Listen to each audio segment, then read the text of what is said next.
Good morning students. कैसे हैं आप लोग? उम्मीद करते हैं अच्छे होंगे। स्वागत है आपका एक बार फिर स्कूल घर में। और मैं आपको राजनीति विज्ञान, जिसे कक्षा 11 में नागरिक शास्त्र के नाम से जाना जाता है, उसका अध्ययन करा रहा हूँ। उस पुस्तक का नाम है भारतीय संविधान सिद्धांत एवं व्यवहार। ये पुस्तक, चूँकि मैं इस विषय का विद्यार्थी हूँ, तो ऐसे में मेरी सबसे प्रिय पुस्तकों में से एक है कि यह एक ऐसी पुस्तक है जिसको पढ़ने के बाद आप भारतीय संविधान की बेसिक्स, आप इसके नींव को, आप इसकी शुरुआती समझ को, जिस पर पूरा का पूरा संविधान खड़ा है, उसको समझने में सक्षम हो जाएंगे।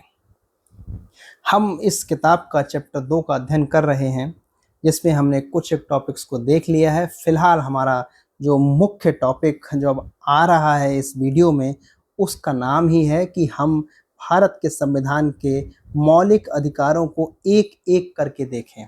इससे पहले की जितनी वीडियोस थीं उसमें हमने मौलिक अधिकारों की भूमिका देखी, क्यों ज़रूरी हैं।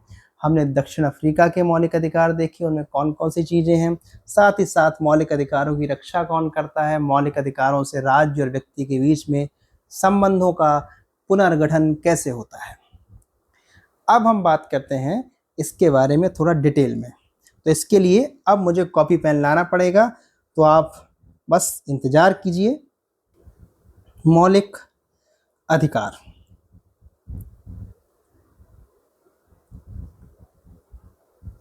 इससे आप एक मैं चार्ट के तौर पर या फिर एक फ्लो में, क्योंकि टेक्स्ट में तो अभी किताब में लिखा हुआ है, एक बार हम इसको समझ लेंगे फिर किताब पर पहुंचेंगे। किताब पर जरूर पहुंचेंगे। मेरा पहला उद्देश्य क्या रहता है?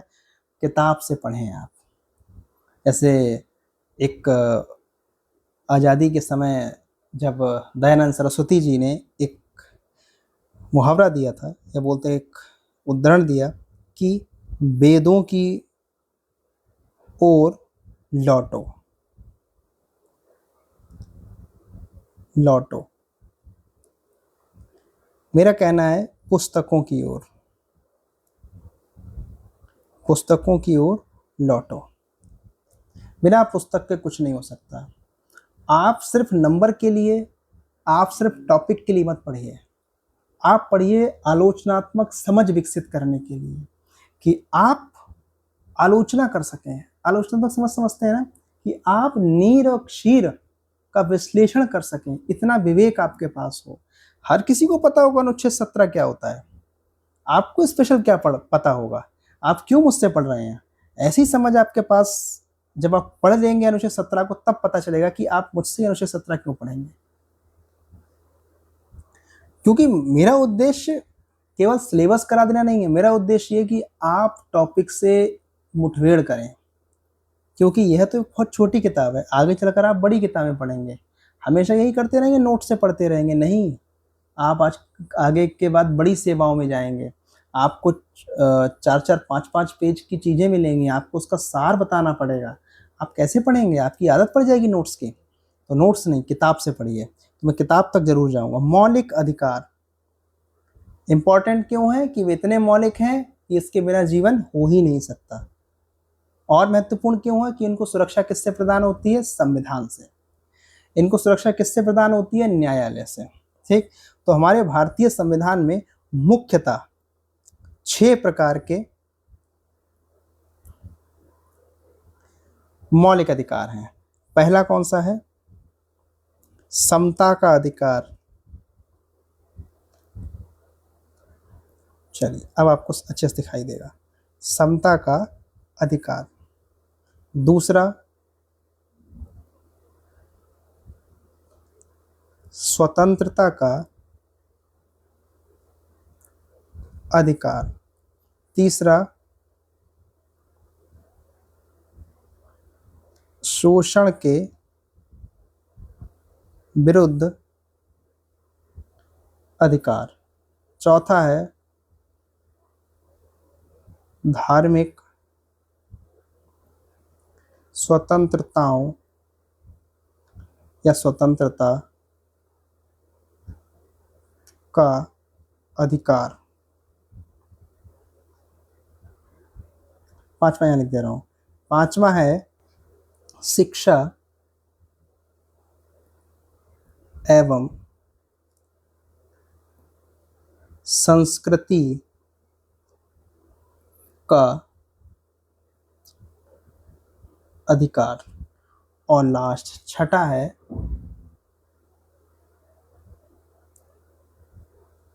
संवैधानिक उपचारों का अधिकार। ये वही संवैधानिक उपचारों का अधिकार है जिसे डॉक्टर बी आर अम्बेडकर ने संविधान की आत्मा कहा था। अब मैंने आपको एक चीज बताई है, यहाँ एक बार इसको देख लो। मौलिक जो अधिकार हैं वे संविधान के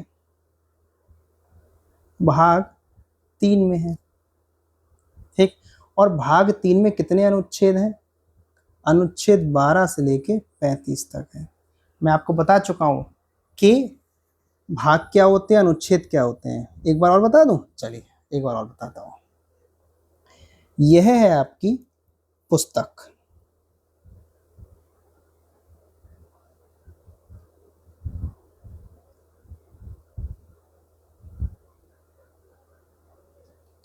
ठीक है। ये है आपकी पुस्तक जिस पे लिखा है भारत का संविधान, ठीक। जैसे आपकी पुस्तक फर्स्ट ईयर कोई भी होती है, अब उस किताब की शुरुआत कैसे होती है? उसमें एक इंडेक्स होता है, ठीक है। उसमें कुछ चैप्टर्स होते हैं, ठीक है। चैप्टर्स में से टॉपिक होते हैं या पैराग्राफ्स होते हैं, ठीक है। और लास्ट में आके क्या होता है? अपेंडिक्स। शायद ये स्पेलिंग हो अपेंडिक्स की, यही होगी।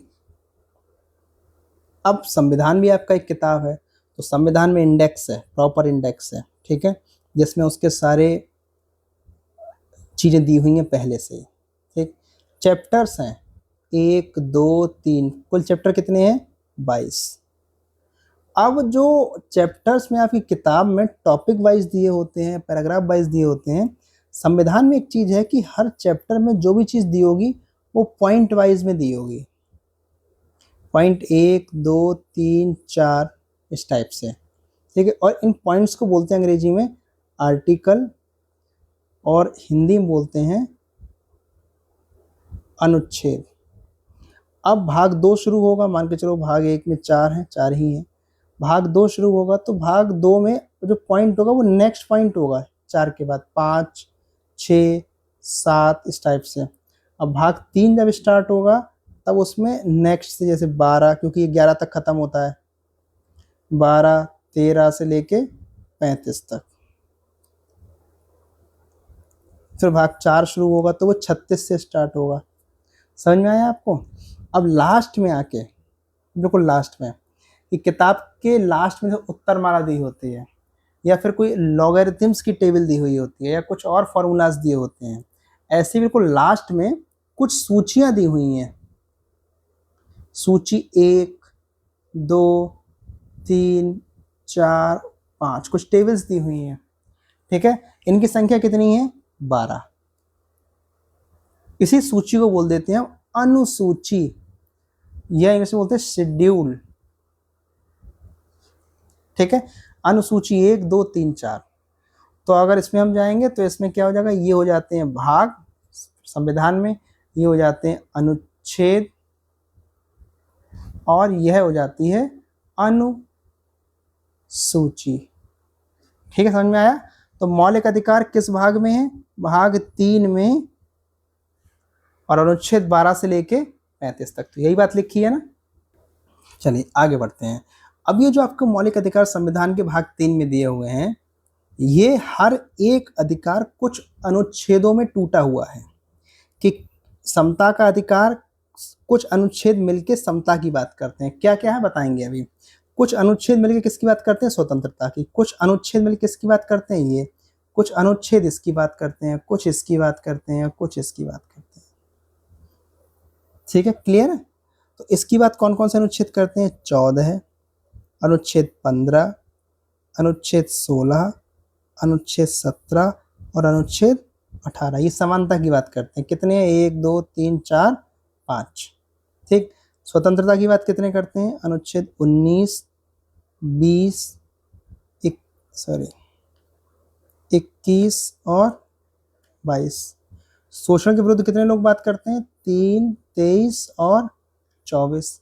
धार्मिक स्वतंत्रता में कितने अनुच्छेद हैं, 25 26 27 और 28। शिक्षा संस्कृति में 29 और 30। 31 खत्म है और बाकी ये 32। 34 35 में क्या है बता देंगे। ठीक, ये हैं आपके अनुच्छेद, इनको याद रखिए, इनको याद करना है आपको। 5 के बाद 4 फिर 3 फिर 4 फिर 2 फिर 1, ये है। इनका क्रम याद रखिए आप, क्योंकि ये जो अनुच्छेद हैं ये क्रम में है। 14 15 16 17 18 19 20 21 22 23 24 25 26 27 28 29 30। ठीक है, ये हो गए आपके अनुच्छेद। अब आ जाते हैं वापस किताब में। ठीक, चलिए किताब में आइए, सिविक्स फर्स्ट ईयर।